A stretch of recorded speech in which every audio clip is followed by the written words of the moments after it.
You know, the fact is, chums, that basically the staff cannot stand Meghan Markle.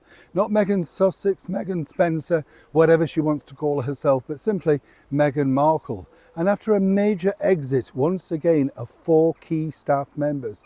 And think about this is where people have not picked up on this.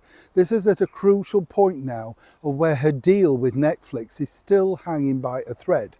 There's a great background story to this, all going to be revealed as ever in this brand new episode of By Royal Appointment. Thank you as ever though for joining me today. It's lovely to have your company. You're all right? I'm all right. Well, let's get going. Nice to see you. We'll have a lovely wave. Thank you so much as ever, as I say, for joining me today. Lovely to have your company. Welcome one and all brand new subscribers. You know, when you work with big companies, and I've worked with many, as you can imagine, you know, normally the PR teams tend to stay in situ quite a long time because it takes a while to bed a company in, to get the idea of what the company wants to do, you know. Very, very rare does something happen where it's just an instant hit. When you look back, say, for instance, of the brilliant ad campaign with Dame Joan Collins and Leonard Rossiter, do you remember those for the Cinzano ads? That instantly was, you know, a match made in heaven, became very successful for them and resulted in them selling literally, well, masses and masses of Cinzano in an era where that was considered to be an exotic drink, a comedy foil and a very clever comedy actress. The situation that you have with Harry and Meghan really is one of, well, literally on heart stoppers, as it were, because every single thing that they do together is a complete disaster. Now, their critics might say, oh, well, that's you, that's yes, me, you, the mainstream media, always criticising, always pulling apart. But what's interesting, as I said, is that so many of these people now are free of NDAs, you know.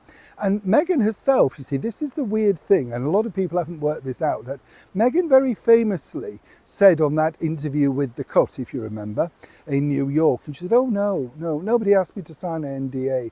No, I don't have a prenup. Almost joyous by the fact that she, of course, could run people into the ground, say what she wanted without fear or favour, you know, seemingly because she'd not bothered.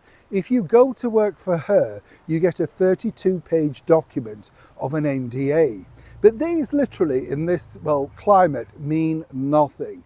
Legally, whatever they say, you can get round it because things can be leaked, documents can be stolen from your bag, all of that sort of stuff. You know, it's very difficult. It's not like, say, 20, 30 years ago. People are not necessarily frightened of these things because they have a track record. Now, what's happened behind the scenes of Harry and Meghan's latest disaster?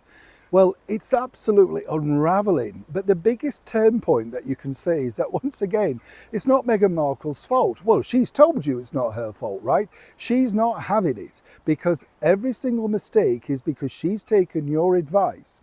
Now, what happens, and it's fascinating, I find this, talking to staff members, how Meghan absolutely operates, you know, these sort of key factors of what happens from the beginning to the end. When you first arrived, she's your best friend. Pot of jam, cup of coffee, you feel like you've known her for years. A female former employee said to me, you know, she's so engaging that you suddenly feel, oh, wow, you know, she doesn't call anybody else, she's very positive, and you're sort of lulled into a false sense of appreciation, like, how could these people say this about Meghan? No, you know, she's nice, and then suddenly you go out to defend her. So now you're on the defence of her. Anybody criticising, it's not the person that you've seen. As she pointed out, it doesn't take long then for the chill factor to come in, and come in hard it does. And this basically can mean whether you've got something wrong, whether you've displeased her, and then what happens is you get the chill factor around you, and the other staff very quickly decide to move away because you've become toxic. Right? And this is how it works. And then suddenly you're ostracized. And then when she gets you alone, and as ever, we have to say allegedly, that's when she rips into you in a very quiet, circulating voice of, you know, she's disappointed, you didn't deliver, you promised, do you feel you've let me down? So suddenly you're virtually begging for the job. Again, allegedly. And what's fascinating is that, you know, if you need that job, and the bigger picture that people don't understand about this is they're in an industry, you know, and I've worked in it myself for many years, where you're not really allowed to call out the people that are very negative to you, because then they would say you're not to be trusted. You know, people don't like you because you can't say the right thing, or you'll just blab to the media. I'm at that point in my career where I've worked with many people, and as many people know who watch this channel on a regular basis, I just tell you what these people are like, because I don't want to work with them again. That's the bigger picture. You know, you don't care, because no money would make me want to work with these individuals again. And this is what happens with the staff. So what's gone wrong behind the scenes this time? Wherefore exit? And let me tell you this very, very strange reason as to why you heard this news at this particular juncture. Yes.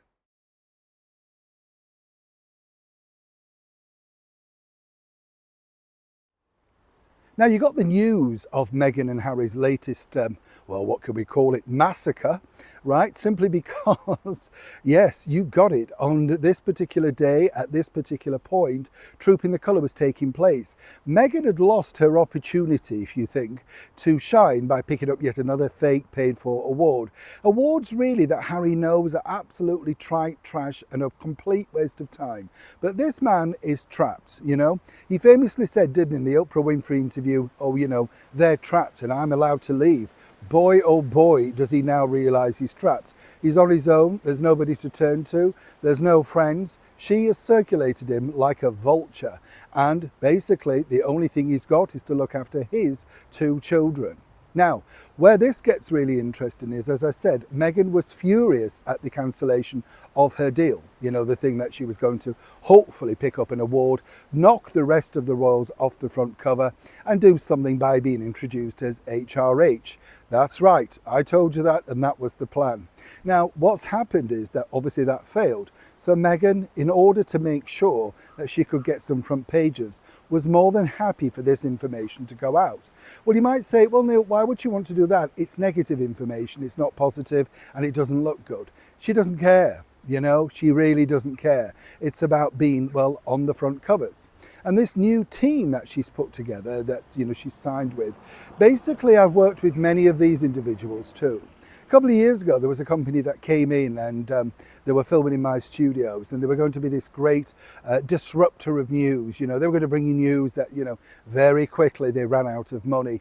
Very quickly they ran out of ideas, because basically people don't want disruption. They want clarity and the truth.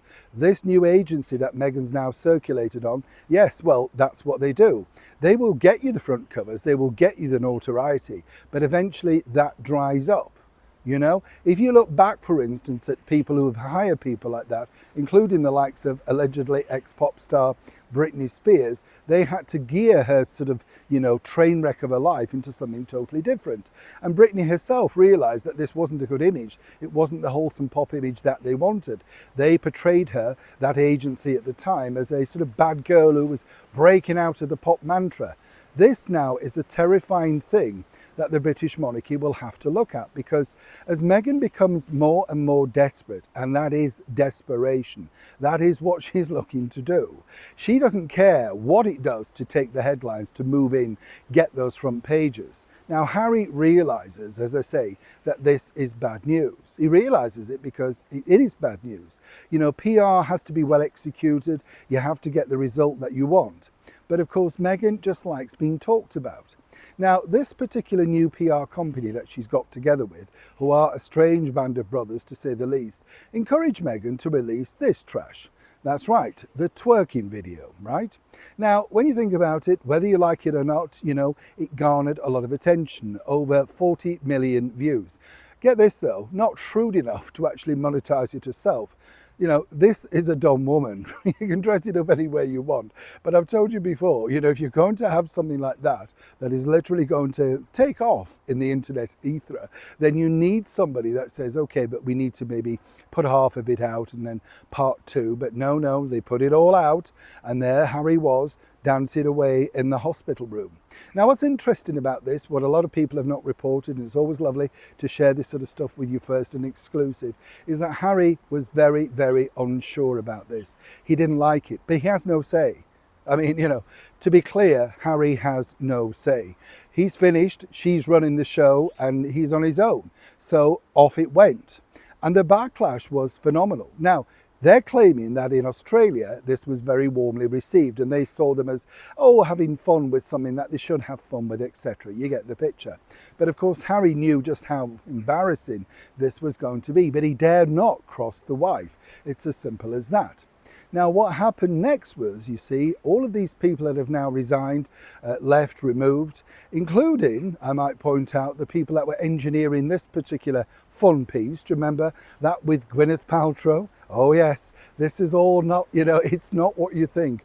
Totally contrived, totally manufactured to make you think that these people are, well, just nice. Now, Meghan has signed with these people to basically turn around her image, not Harry's, her image. She doesn't care about him, it's all about her. And for a while, he's been letting her have her own way. But things now are about to get even more fractious because basically the person who was controlling her Instagram account, and it's frightening to think, chums, that there was actually somebody doing that Instagram account, including the alien voiced daughter, right?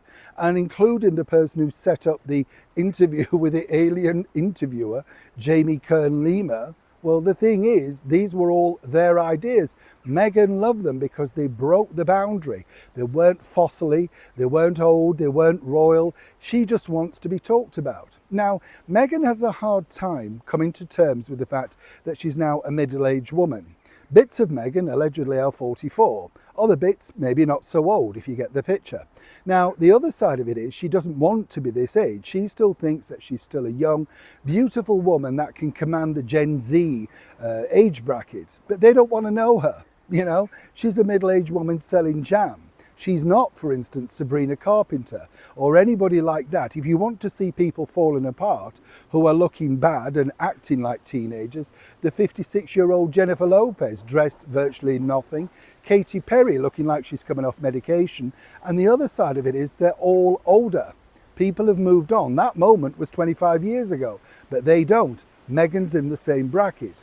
But then this called time on her previous communications team and the staff that she's had, loved, got ice cream vans in for, and absolutely adored was simply, well, it all started actually last year with a Hollywood Reporter.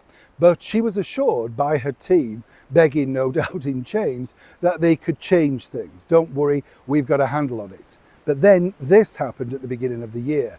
Remember Vanity Fair, which of course had a go at them and basically said they were just grifters who got nothing going. Meghan literally went nuclear behind the scenes, couldn't believe it. But worse was to come, because while Meghan of course thinks that she can control things and all they have to do is see the nice new Meghan, and if you think about it, there's so many ridiculous things, including the fake American Airlines piece who said, oh no, Meghan's one of the greatest passengers to ever that she'd served. It goes along with the guy, do you remember, who stopped her apparently and said, thank you for your service. What, service wash? What have you done? You've done nothing. So you just know this stuff is 100% fake. But then this happened. That's right, Centre Barley, it collapsed.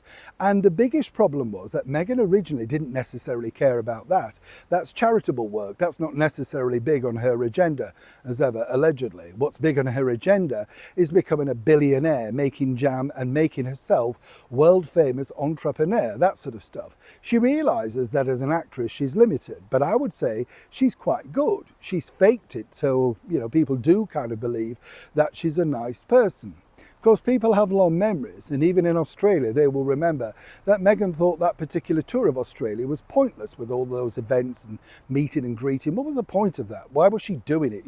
I am me. Why do I need to do things like that? You get the picture. Now, moving forward, this happened literally a few months into the year.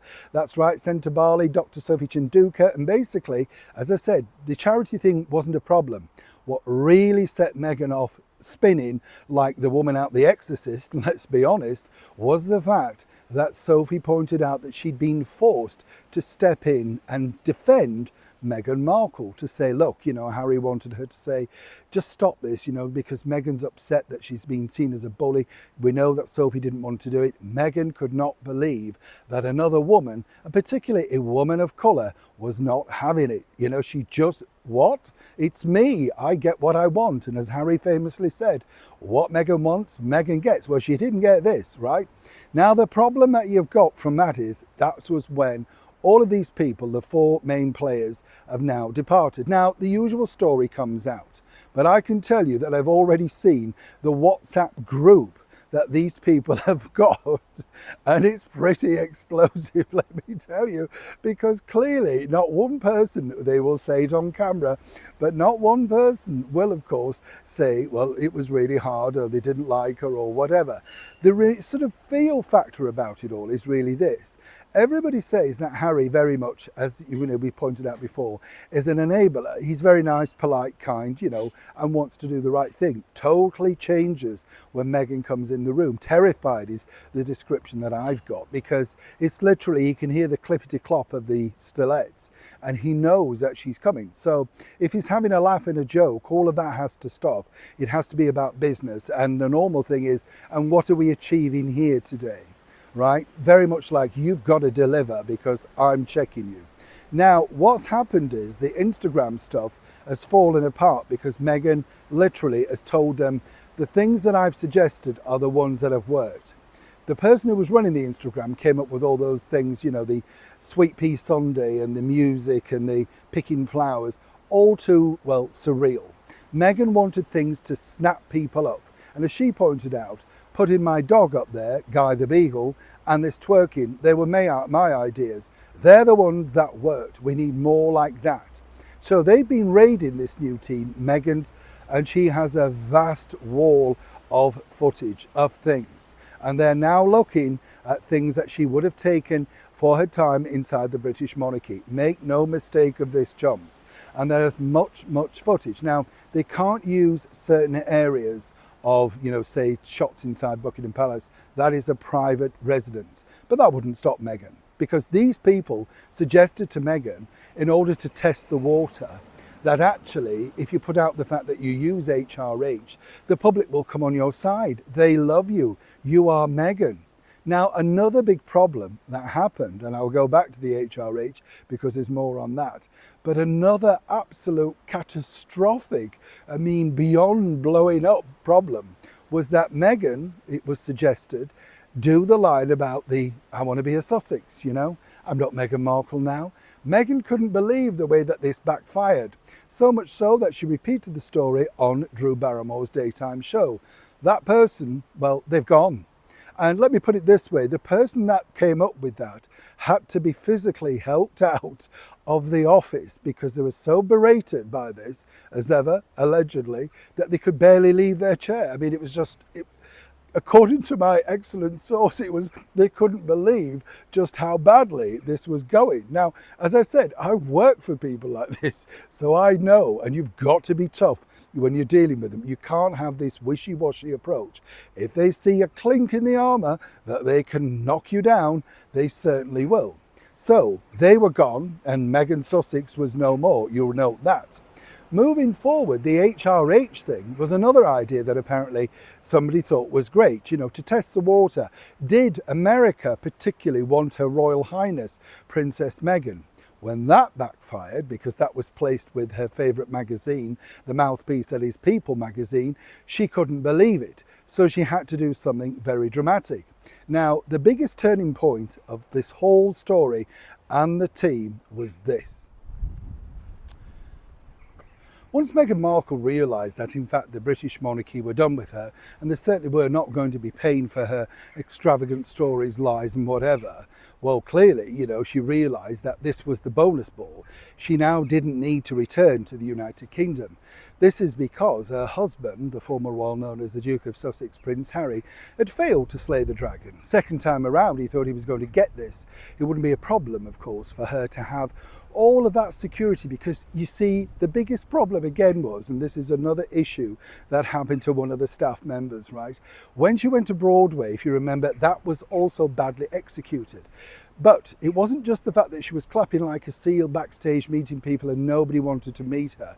You know, the fact that she wanted to get the picture with the star, that was it. That was easy to do. But it was where she was wandering around aimlessly and nobody, well, what am I here for? Nobody was planning it because it's not executed well.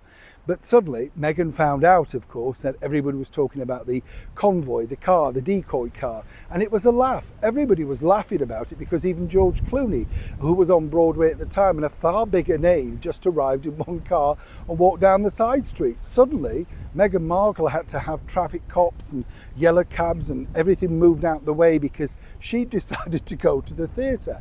You see, Meghan believes that the grander sort of entrance that you make, it will be almost like the whole Hollywood thing where everybody's looking at her. Oh, look, you know, but nobody cared. Even her team had tipped them off that she was going to be attending the opening, the performance, should I say, of Broadway's Gypsy. Nobody was bothered. There was hardly anybody there, just the usual collaborators who want to get pictures and sign a few things that they hopefully can sell. Meghan as yet has decided not to sign autographs, but that's looming, trust me.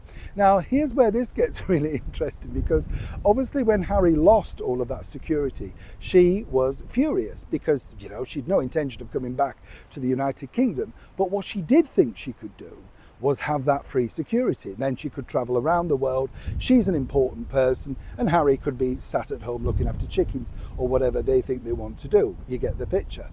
Then it was suggested by the team that he, yes, should speak on camera because obviously this is a grave error by His Majesty the King, the British government, the Home Secretary, the Home Office, even Keir Starmer was roped in. You know, everybody should be providing all of that security for these important non-royals. And Harry, not Meghan, Harry was forced to go on camera. Now, as I told you at the time, they suggested to her that it might work better together, you know, to sort of illuminate the story, say, well, look, you know, this could have happened or that happened. But no. At the 11th hour, no, it's better that it was just Harry. So Harry once again looked ridiculous, looked stupid, and more importantly, failed to get the message over. That once again backfired, and that resulted in the third person going because it was their suggestion, but it was never their suggestion. Everything's gone through Meghan and Harry. You know, you can't force these people to do things. You suggest things, and if you say, would you like to do that? They no, or yes, or I might do, or whatever. You know, I remember sitting with a very famous football manager, a huge manager, and you know, one of the biggest, known as the Beautiful One, you know, the one I'm talking about, right? And very nicely, some people came in from the charity and asked if he would sign certain footballs. He did about 5 and then just stopped. They had a bag full, and they sort of intimated, you know, and he wouldn't do any more. And that was the end of it. Now, I don't know why I wouldn't do it. He wasn't my client. I'm just there in the production role. But you see what I mean? You can't force them to do it. I thought he was surly and silly, but, you know, that's their problem, not mine. This is the problem that you have with Meghan and Harry. Now, of course, it all went to that way and literally went very bad very quickly. Now, Meghan's new sort of Operation Mondi, as it were, is a simple thing that the idea really is now to just get people to notice her, good or bad, but preferably in a good way. Now, the reason why she loves this particular video, that's right, the twerking video, it was something that she wanted to release around the time of her Netflix documentary, but she couldn't decide whether to go back on social media or not. Remember that, chum? She was back and forth. Oh, you want to know a secret? I'm going back on Instagram. Do you remember all of that? Well, it wasn't the right time. And then they did the ridiculous fake story with Sunday and CBS about, oh, you know, you have to be a first responder. Yes, making sure that you press like on Meghan Markle's post. That's what she calls being a first responder. Nothing else. Love me, nobody else. So consequently, what happened with Meghan, and you can see, she said, yeah, okay, here's the video, let's put it out. Lots of things were done to the video, you know, it's fine tweaking, let me tell you. But what's also fascinating about this, and this has come from a member of staff that is now no longer with them, is the fact that, well, the bottom line for Meghan is it got the result that she wanted. She didn't care whether people thought she was trashy, mad, loose, whatever you want to call her. People were talking about her, but she saw this, and the new team saw this as a way of her being comedic, fun, showing her soft side. Of course, it didn't come out like that, but no, for her, it got the attention she wanted. And the one thing that she was really happy about, and as ever, I have to say allegedly, was the sole focus was on her. It wasn't on Harry's bad dad dancing in the background. People even speculated, was it him? Was he really under the hood? Would he do something like this? Or it was 100% him. But of course, it was her they were talking about. This was considered a huge, huge good success. As I say, 40 million plus views, which would have made a lot of money if her, the team and whatever, had have executed this very well. They're just not very bright. It's as simple as that. When you leave the employ of Meghan and Harry, you know, there's no soft sweetener, there's no thank you for your time or anything like that. It tends to end rather bluntly. And actually, the execution is normally carried out by a royal, well, an ex-royal, a fake royal now. That's right, the Duke of Sussex. He's normally the one that sort of, you know, gently persuades you that perhaps that time has now come to move on or whatever. She keeps well out of the way. Very much like hiding in the background. I can't deal with that. I'm very upset that it's come to this. You've let me down. You get the picture. There's a lot of that going on. What is pointed out, though, is that you're not allowed to speak to the media and, of course, not allowed to give interviews and to say anything about what's going on. Now, the idea really is that this is a smooth transition. Your contract has simply ended because it was short term. Remember the sort of thing that happened with Josh Kettler, remember? Just on the eve of that very important Nigeria tour, suddenly he quit. But apparently, no, there's no problems.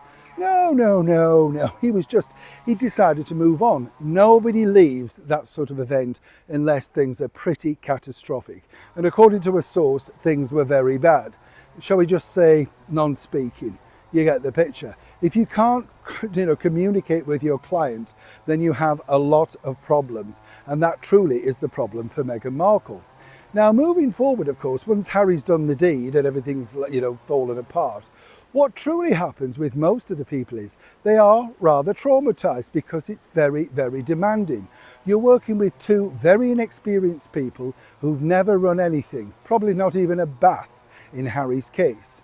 So suddenly he's being told by his wife on the red carpet, oh, he loves working in the entertainment industry.